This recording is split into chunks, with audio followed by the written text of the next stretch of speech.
A Letter to God by G.L. Fuentes. Have you ever written letters? Letter writing is an art in itself. People used to write and receive letters in the pre-internet era.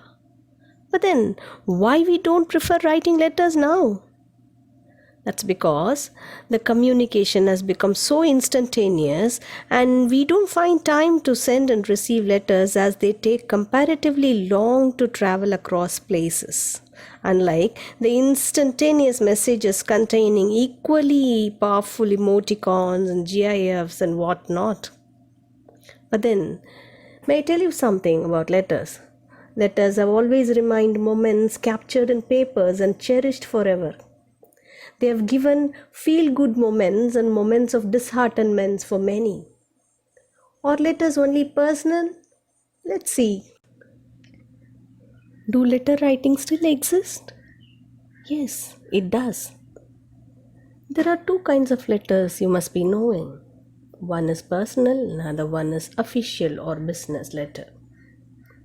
Personal letters are written by an individual to a near and dear one. There's no definitive format as such or even word limit when it is written to such a person. And the use of emotive language is permitted in writing personal letters. Whereas in official letters, no emotive language is permitted and it has to be written precisely and to the point. It is written by an individual on behalf of the organization for an official purpose, and it does have a definitive format and word limit. Now, look at the following letters. Look at both these letters. The first one is a very frivolous one, though seriously written by a young boy to an unknown scientist at the rocket range in South Australia, and he pleads that he could write him back too. Look at letter 2. Letter 2 is written by the father of our nation, Mahatma Gandhi, to Hitler. Now please go through these two letters. Now let's discuss. What about the first letter? The first letter is so childlike and innocent. It sounds so funny for we elders, right? And the sender's details are not so clear. The receiver's address is vague, though somehow it has reached the receiver. And reply is yes, possible. Look at letter 2. Doesn't it sound official and serious when compared to letter 1? Yes, it does. And the sender's address is clearly written on the top right. Receiver was equally well known, and it would have certainly received an official response too. As discussed in the book, one of the cheapest ways to send money to someone is through the post office. Have you ever sent or received money this way? It is what all you have to do. You have to go to the post office and go to the counter marked as money order, which would be referred later as MO. You have to buy the money order form by paying 50 paise or 1 rupee to the person behind the counter. You have to fill in the appropriate boxes in the form, preferably in block letters, so that you can be read clearly by the person who handles it. And pay the clerk the amount of money that you wish to send to the receiver. Take back the MO acknowledgement counterfoil for your record. Now, fill out the money order form given as attachment using the clues that follow in page 3 of the book. Once you finish going through the instructions as to how to fill in the money order form, do this activity. Here's the question for you. You have received an amount of rupees 1,000 as payment for a part-time job you took up in the district library in your town. You want to send the money to your grandpa as your gift on his birthday. Fill up the money order form and write a small note of wish in the space provided for writing. It's reading time now. Please refer to the highlighted words and their meanings given alongside in the form of comment bubbles. We will discuss the comprehension questions at the end of each section. Page 1. The house, the only one in the entire valley, sat on the crest of a low hill. From this height, one could see the river and the field of ripe corn dotted with the flowers that always promised a good harvest. The only thing the earth needed was a downpour, or at least a shower. Throughout the morning, Lencho, who knew his fields intimately, had done nothing else but see the sky towards the northeast. "Now we are really going to get some water, woman."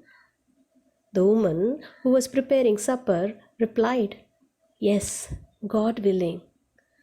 The older boys were working in the field while the smaller ones were playing near the house until the woman called out to them all, "Come for dinner." It was during the meal, just as Lencho predicted, big drops of rain began to fall. In the northeast, huge mountains of clouds could be seen approaching. The air was fresh and sweet. The man went out for no other reason than to have the pleasure of feeling the rain on his body. When he returned, he exclaimed, "These aren't raindrops falling from the sky. They are new coins. The big drops are 10-cent pieces and the little ones are fives." With a satisfied expression, he regarded the field of ripe corn with its flowers, draped in a curtain of rain. But suddenly, a strong wind began to blow, and along with the rain, very large hailstones began to fall. These truly did resemble new silver coins. The boys, exposing themselves to the rain, ran out to collect the frozen pearls. "It's really getting bad now," exclaimed the man. "I hope it passes quickly." It did not pass quickly. For an hour, the hail rained on the house, the garden, the hillside, the cornfield, on the whole valley. The field was white, as if covered with salt. Not a leaf remained on the trees. The corn was totally destroyed. The flowers were gone from the plants. Lencho's soul was filled with sadness. When the storm had passed, he stood in the middle of the field and said to his sons, "A plague of locusts would have left more than this. The hail has left nothing. This year we will have no corn." That night was a sorrowful one. All our work for nothing. There's no one who can help us. We will all go hungry this year. Now let's discuss the oral comprehension questions on page 5. Question number 1. What did Lencho hope for?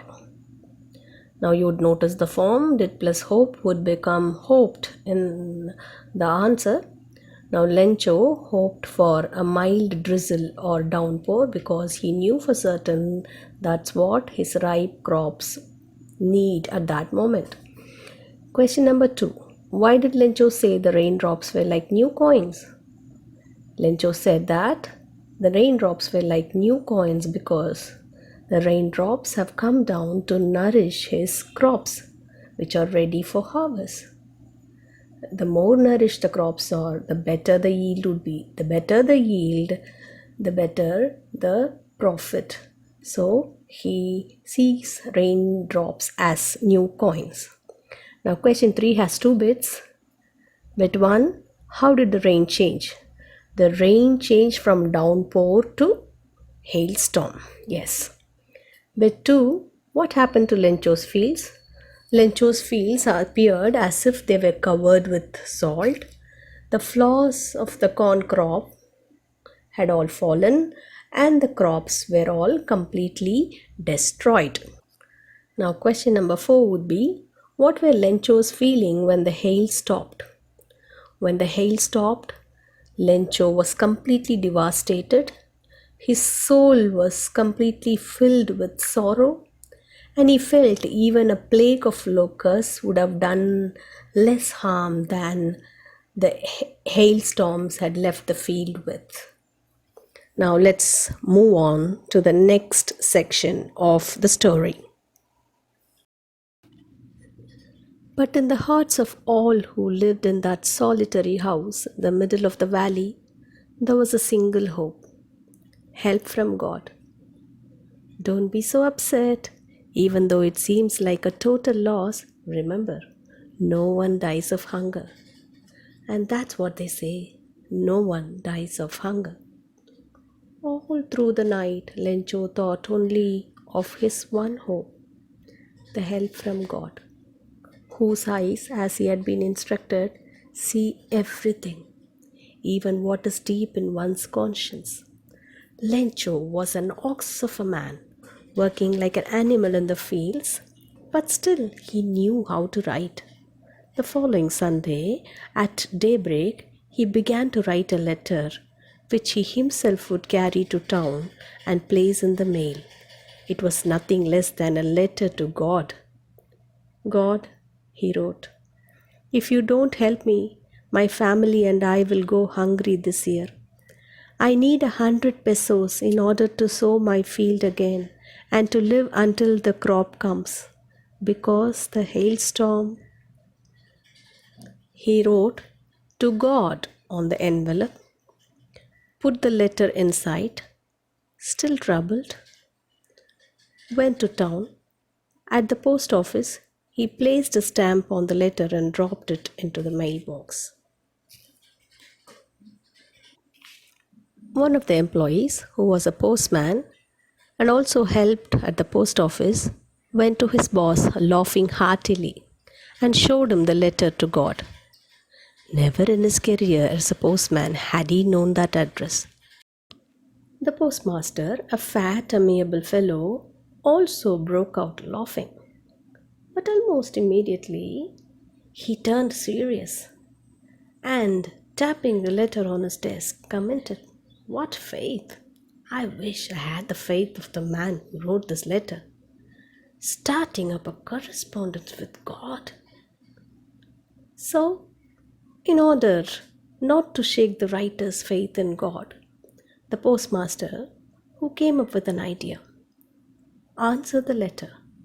But when he opened it, it was evident that to answer it, he needed something more than goodwill, ink and paper. What do you think he would have needed, children? He would have certainly needed 100 pesos to help the faithful farmer, isn't it, children? Yes.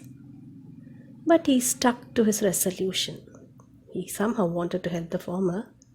He asked for money from his employees. He himself gave a part of his salary, and several friends of his were obliged to give something for an act of charity. An act of charity here refers to a humanitarian act. It was impossible for him to gather together the 100 pesos, so he was able to send the farmer only a little more than half. He put the money in an envelope addressed to Lencho, and with it a letter containing only a single word as a signature: God.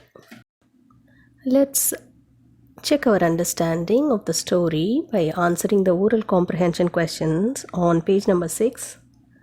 Now the first question for you, this question has 2 bits. Who or what did Lencho have faith in? As we all know, Lencho had a very great faith in God. He believed that God sees everything, even what is hidden deep in one's conscience, and God helps everyone whenever there is a problem in one's life. So in order to repose his faith, what did he do? He wrote a letter to God asking for a help of 100 pesos so that he can work on his field again and sustain his family until the crops grow. Next question for you. Who read the letter? The postmaster read the letter. We all know that. Next question is, What did the postmaster do after reading the letter? Initially, when the postmaster read the letter, he was so amused and he wondered that he could also have such great faith in God. In order not to shake the faith of the writer, he decided to collect some money from various sources and send it to Lencho, who had asked for a help from God. So, postmaster sent money and a letter containing a single word, God, as signature.